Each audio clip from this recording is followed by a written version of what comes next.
Psalm 27, The Lord is my light and my salvation. Psalm 27 is a psalm of confident trust in God amid fear, opposition, and uncertainty. Traditionally attributed to King David, it presents a deeply personal declaration of faith that holds firm even when circumstances are threatening.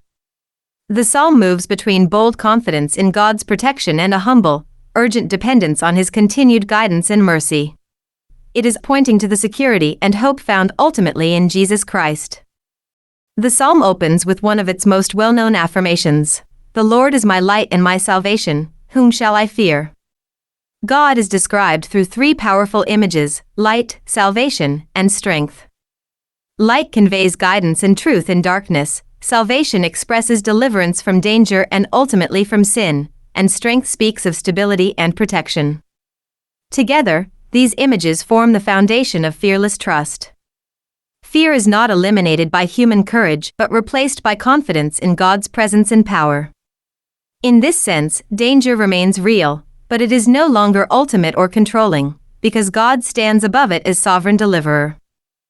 From there, the psalm turns toward a profound expression of desire. "One thing I have desired of the Lord, that will I seek." The central longing is not for security, success, or escape from enemies, but for continual dwelling in God's presence.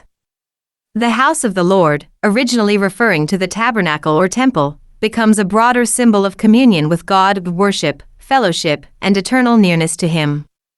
Even in the time of trouble, God is portrayed as a shelter, not necessarily by removing hardship, but by preserving and sustaining those who trust Him. The tone then shifts into direct prayer. "Hear, O Lord, when I cry with my voice." Here confidence gives way to urgent dependence. The psalmist seeks God's presence, favor, and guidance, echoing the invitation to seek my face. This relationship is presented as deeply personal and sustaining, even when human relationships fail or abandon him. The statement that father and mother may forsake him, yet God will receive him, emphasizes the unwavering reliability of divine love compared to human limitation. Next, the psalmist asks, "Teach me your way, O Lord," revealing a desire not only for deliverance but for instruction in righteous living. God's guidance is needed not just for circumstances but for moral and spiritual direction. Opposition and enemies are part of the psalm's backdrop, representing resistance to faithfulness and truth.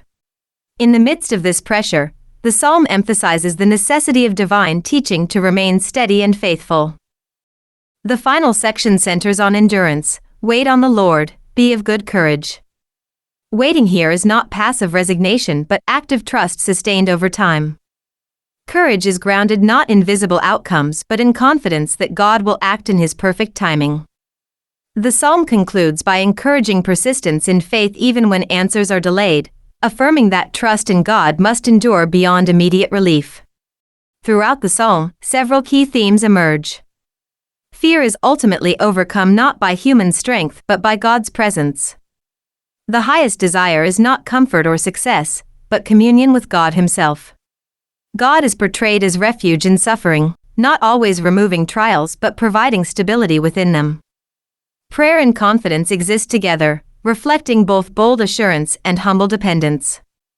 Finally, waiting becomes an essential part of faithful living, requiring endurance and trust in God's timing.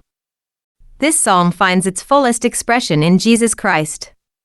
He is understood as the light that guides in darkness, the salvation that rescues from sin and death, and the means by which believers enter into God's presence.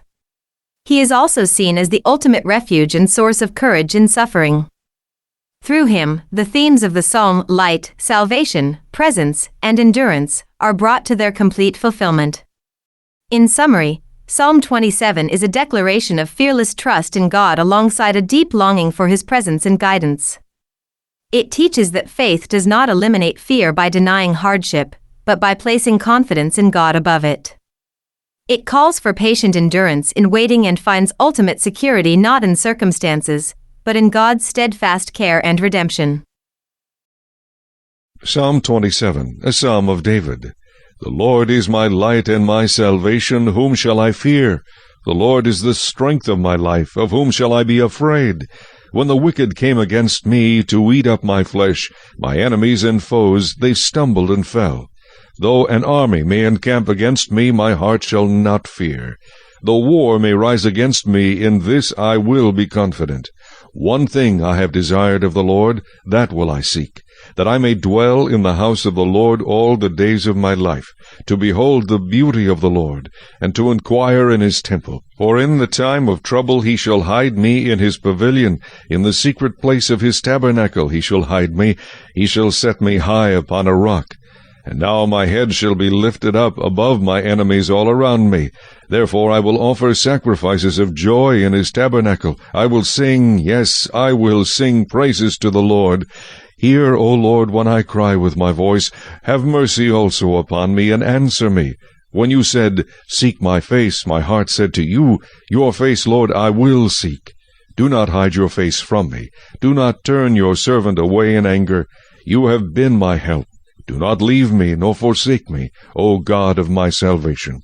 When my father and my mother forsake me, then the Lord will take care of me. Teach me your way, O Lord, and lead me in a smooth path because of my enemies. Do not deliver me to the will of my adversaries, for false witnesses have risen against me, and such as breathe out violence. I would have lost heart unless I had believed that I would see the goodness of the Lord in the land of the living. Wait on the Lord, be of good courage, and he shall strengthen your heart. Wait, I say, on the Lord.